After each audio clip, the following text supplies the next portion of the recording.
നമുക്കെല്ലാവർക്കും നല്ല മധുരമുള്ള തേൻ ഇഷ്ടമാണല്ലേ? പക്ഷേ ഇവ നമുക്ക് വേണ്ടി ഉൽപ്പാദിപ്പിക്കുന്ന തേനീച്ചകളെ നമുക്ക് അല്പം ഭയമായിരിക്കും. ഈ തേനീച്ചകളുടെ ജീവിത രീതിയെക്കുറിച്ച് നമ്മൾ സയൻസ് ക്ലാസ്സുകളിലൊക്കെ പഠിച്ചിട്ടുള്ളത് നിങ്ങൾക്ക് ഓർമ്മയുണ്ടാവുമല്ലോ. ഒരു തേനീച്ചക്കൂട്ടിൽ റാണിയും തൊഴിലാളികളുമായ തേനീച്ചകളാണ് ഉള്ളത്. റാണിക്ക് മുട്ടയിടുക എന്ന ഏക ജോലി മാത്രമേ ഉള്ളൂ. തൊഴിലാളികളായ തേനീച്ചകളാണ് ദൂരെ നിന്നും വന്ന് തേൻ ശേഖരിക്കുന്നതും കൂട് ഉണ്ടാക്കുന്നതും കൂട് വൃത്തിയാക്കുന്നതും ഒക്കെ.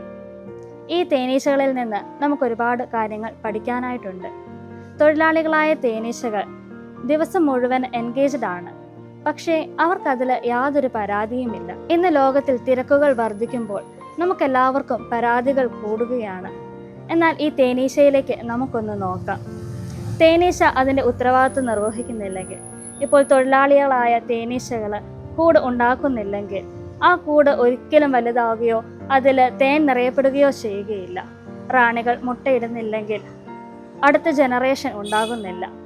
ഈ ലോകം മുൻപോട്ട് പോകുന്നത് തന്നെ ഓരോരുത്തരും അവരുടേതായ ഉത്തരവാദിത്തങ്ങൾ ഭംഗിയായി നിർവഹിക്കുമ്പോഴാണ്.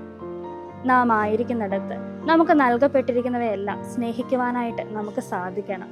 അവിടെ വലുപ്പ ചെറുപ്പങ്ങളോ സ്ഥാനമാനങ്ങളോ നോക്കാതെ അധ്വാനിക്കുവാൻ നമുക്ക് കഴിയണം. നമ്മുടെ കഴിവുകളും നമുക്ക് നൽകപ്പെട്ടിരിക്കുന്ന ആരോഗ്യവുമെല്ലാം നമുക്ക് ചുറ്റുമുള്ളവർക്ക് വേണ്ടി പങ്കുവെച്ച് നൽകുവാനുള്ള ഒരു മനസ്സുണ്ടെങ്കിൽ ഈ തേനീച്ചകളെ പോലെ മധുരമുള്ള തേൻ പുറപ്പെടുവിക്കുന്ന ജീവിതം നയിക്കുവാൻ നമുക്കും സാധിക്കും. അതിന് ദൈവം അനുഗ്രഹിക്കട്ടെ.